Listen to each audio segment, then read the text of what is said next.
Tuudigi tolonen, Agnes ja unenägude võti. Ennustaja. Pulla heitis pilgu selja taha ja aeglustas tempot nii palju, et Agnes talle järele jõudis. Jäätise kiosk on seal, ütles Pulla ja näitas ettepoole. Seda ma arvasingi, vastas Agnes. Aga kuule, miks su nimi on Pulla?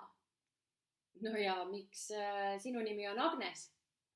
No see on küll täitsa normaalne inimese nimi, ütles Agnes. Ja on isegi hauakivil, nõustus Pulla. Just, isegi hauakivil, vastas Agnes ja tal tuli korraga naer peale. Aga oled sa kunagi näinud hauakivi, millele oleks kirjutatud Pulla? Ei ole, vastas Pulla. Ja sellepärast peab mul olema varuplaan. Nad olid jõudnud jäätise kioski juurde. Pulla peatus leti ees, pööras ringi ja vaatas Agnesele tõsise näoga otsa. Ma kavatsen oma hauakivil Pullast loobuda. Mis sa lorad? Ma ei lora. Kavatsen lasta oma hauakivile oma ametlikku nime graveerida. Sellega on asi lahendatud. Ja mis see sinu ametlik nimi siis on? Küsis Agnes. Pontus Olavi Jääskeläinen, vastas Pulla pidulikult. Aga hakkas siis kohe itsitama. Ma ei osanud seda väikesest peast öelda. Ütlesin kõigile, et mina olen Pullus.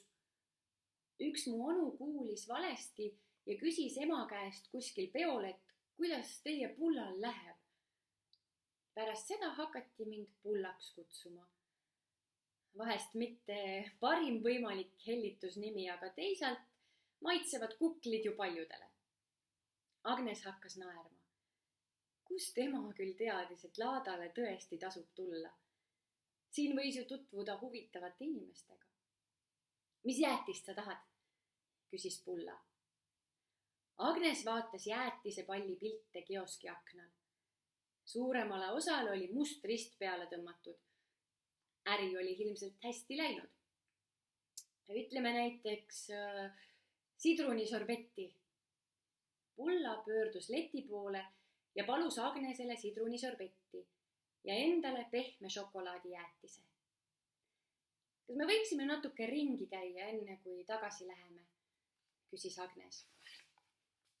Mõistagi, ütles Pulla ja limpsis oma jäätist. Aga sul tasub vist sellega midagi ette võtta. Ta noogutas Agnese jäätise poole. Hüüatas Agnes.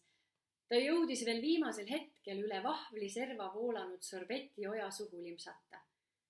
Oli nii palav, et jäätis sulas kiiremini, kui ta seda süüa jõudis. Nad jalutasid ringi.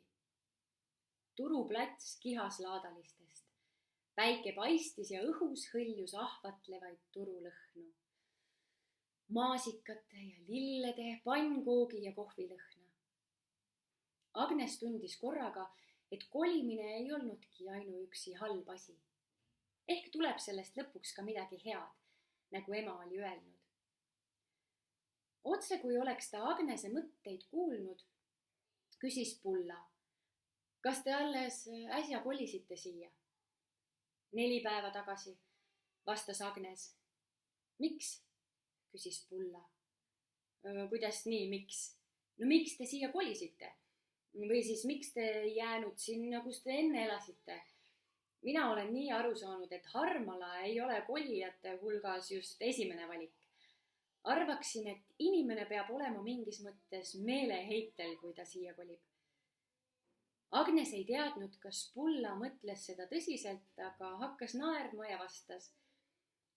Võib-olla me oleme emaga tõesti natukene meeleheitel. Siis pidas ta hetke aru, enne kui jätkas. Tegelikult läksid ema ja isa lahku ja ema tahtis uut töökohta mõnes väikeses ajalehes, täitsa tavalise toimetajana. See oli ainus koht, kus selline leidus. Ja peale selle on elu siin palju odavam kui Helsingis. Kogu lugu. nii et kui me nüüd ühtäkki rikkaks saame, võime Helsingisse tagasi kolida. Pulla ei naernud, vaid limpsis mõtlikult oma jäätist. Kus su isa on? Küsis ta. Jäi ta Helsingisse? Agnes kirtsutas nina. Ei, isa kolis Ungarisse. Õieti juba märtsis. Ohoh, miks? Küsis Pulla. Sa küsid väga palju, ütles Agnes. Küsin jah. Vabandust, me võime millestki muust rääkida. Oota, ütles Pulla ja silmitses ühtäkki oma jäätist väga lähedalt. Oled sa kunagi vaadanud jäätist, kui see sulab? See näeb jube kummaline välja. Agnes ohkas. No olgu, see on viimane vastus ja see on konfidentsiaalne info, saad aru? Pulla noogutas ja Agnes rääkis edasi. Isa kolis Ungarisse, sest tal on seal uus sõbranna, kelle nimi on Patricia. Täpselt nagu see pesubränd. Ja see pole veel kõik, vaid see uus sõbranna on psühholoog ja spetsialiseerunud baariteraapiale ehk abistama lahutavaid inimesi. Just selliseid nagu minu isa. Agnes turtsatas süngelt. Pulla ei öelnud midagi, nii et Agnes jätkas. Väga käepärane, kas pole? Igal juhul ei huvita isa praegu mitte miski muu peale Patricia. Noh ja, pomises Pulla. Agnes vaatas maha. Ja sellepärast ei ole me praegu isaga väga palju ühenduses. Ja ega mulle ei paku ka erilist huvi isaga rääkida. Ta on vist muidu hulluks läinud ka. Pulla ei öelnud midagi. Agnes kissitas silmi ja ütles tasa. No nii, selline lugu. Polnud vist päris see, mida sa ootasid või kuidas? Pulla kehitas õlgu. Aga ma ei oodanud midagi, nii et ega vist. Kus te elate? Seal, rannas, kus on valged rida elanud. Ahaa, te elate metsameeste majas, noogutas Pulla teadjalt. Ei ole seal mingid metsamehi, turtsatas Agnes. Seal elab igasuguseid inimesi. Arvad sa, et oskad metsamehe välimuse järgi ära tunda? Küsis Pulla tõsise näoga. Ega ikka ei oska. Nad võivad imbuda ükskõik kuhu ja näha välja täpselt nagu tavalised inimesed. Agnes hakkas jälle naerma. Pulla, sa oled pisut imelik. Tead ka või? Pulla muigas. Veel paar inimest arvab vist sedasama, ütles ta. Aga Agnes ei olnud kindel, mida ta sellega mõtles.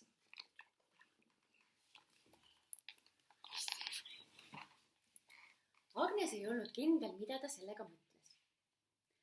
Ta ei jõudnud ka küsida, sest täpselt sel hetkel põrkas ta kellegagi kokku.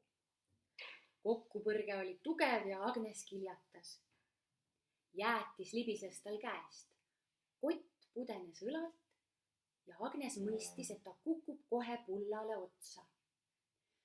Ta jõudis vilksamisi näha vanaaegseid karedaid rõivaid ja paljaid musti varbaid, mis jooksid temast eemale. Järgmisel hetkel lamas ta täies pikkuses sillutisel pooleldi Pulla peal.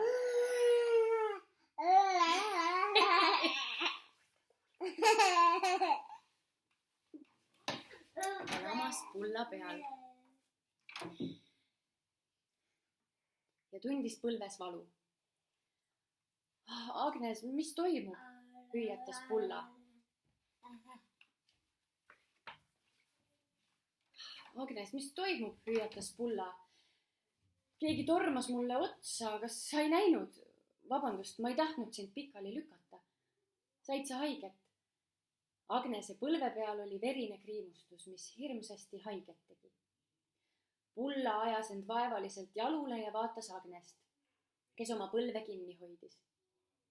Pole häda, arvan ma, aga sa komistasid kindlasti mõne kivi otsa, need on vanad ja mõni neist liigub. Muidugi ma ei komistanud. Mulle tormas otsa keegi, kellel olid tumedad paksud riided ja mustad varbad. Ärritus Agnes ja vahtis rahva hulka. Kõigil paistsid kingad jalas olevat. keegi ei tule ometi palja jalu laadale, imestas Pulla ja ulatas Agnesele käe. Kas sa püsti saad? Agnes haaras käest kinni ja ajas end jalule. Ai, hoiatas ta. Põlv tegi haiget. Pealegi on mu kott kadunud. See oli kindlasti kotivaras. Harmales ei ole mingeid kotivarregaid, ütles Pulla hämmastusega ja vaatas ringi. Kas su kott pole mitte seal laual? Pulla näitas väikesele müügiletile nende ees. Keset lauda lebas väike sinine õlakott, mille kohale turbaniga müüja oli parajasti kummardunud. On! Minu kott! Rõõmustas Agnes. Loodetavasti ei lõhkunud see midagi ära. Pulla raputas pead. Vaevalt. Lett näeb välja nagu laada ennustaja laud. Seal on ainult kaarte. Mõelda vaid, et keegi on nõus maksma kaartide käänamise eest. Agnes astus longates laua juurde. Palun vabandust, see on minu kott. Ma kukkusin ja kott läks kuidagi lendu. Loodetavasti ei ajanud see lauda sassi. Naine tõstis pilgu ja naeratas. See on sinu oma. Ei ajanud see midagi sassi. See potsatas justkui taevast selle kaardipaki peale. Just nagu oleks tahtnud kaarti tõsta. Ennustaja naeris. Pulla pööritas silmi, aga Agnes vaatas kaarti, mis oli üle jäänud kaardipakist eraldi, pildi pool alaspidi. Miks talle korraga tundus, et see kaart on mingil moel tähtis? Kas see on see kaart? Küsis Agnes. Ennustaja noogutas ja küsis. Kas vaatame, mis kaart see on? Pulla sosistas väga vaikselt. Agnes, tõega. Sa ju tead, et kott ei saa kaarte tõsta. Agnes heitis pilgu Pullale ja siis jälle ennustajale. Võib-olla on see kuidagi tähtis, jätkas ennustaja. Agnes raputas kõheldes pead. Mul ei ole üldse raha. See ei maksa midagi. Tegu on erijuhtumiga. Ega mulle iga päev taevast kotte alla ei saja. Või erijuhtum, mühatas Pulla, aga Agnes kortsutas kulmu. Miks ta äkki nii närvi läks? See on ju täielik abrakadabra. Loomulikult on see täielik abrakadabra. Lähme nüüd, kiirustas Pulla. Agnes raputas ruttu pead. Ei, oota korraks, ma tahan kuulda, mida kott öelda tahab. Tark valik, noogutas ennustaja. Palun keera kaart ringi. Agnes sirutas käe ja keeras kaardi pildi poole üles. Pilt oli iseäralik. Sellel oli ristamisi 5 pika teraga mõõka. Mõõkadele ei olnud aga teravaid otsi, vaid mõlemas otsas oli käepide. Mis need on? Teravikuta mõõgad, küsis Agnes. Ja, need on mõõgad, see on mõõkade kaart, alustas ennustaja. Vaata, need mõõgad võib mõlemast otsast pihku haarata. Need on nagu sillad 2 inimese vahel. Käest kätte. Mõõk tähendab ülesannet. Sul on ehk kellegagi ühine ülesanne. Ehk keegi vajab sinu abi. Ehk tahab keegi ulatada sulle ülesande nagu mõõga, mille võib kätte haarata. Kuidas nii? Abi? Kes? Küsis Agnes. Ma ei saa mitte midagi aru. Ennustaja naeratas. Sageli selgub sõnumi sisu alles hiljem. Peas ainult meeles. Küll siis kõik selgeks saab. Agnes vaatas vilksamisi Pullat, kes vahtis tüdinud näoga ringi. Naine võttis kaardi laualt ja pani selle pakki tagasi. Agnes riputas koti õlale ja tundis rahutust. Kust ma tean, kes mulle sõnumeid saadab? Küsis ta. Hoia vaid silmad lahti, vastas ennustaja rahulikult. Mul on silmad lahti kogu aeg, praegu ka. Sa pead ootama, ütles ennustaja pehmelt. Ole kannatlik. Lähme nüüd, ütles Pulla. Isa juba kindlasti mõtleb, kus me oleme. Agnes noogutas. Aitäh, ütles ta ennustajale. Õnn kaasa, vastas ennustaja, aga pöördus juba järgmise kunde poole, kes oli leti ees peatunud.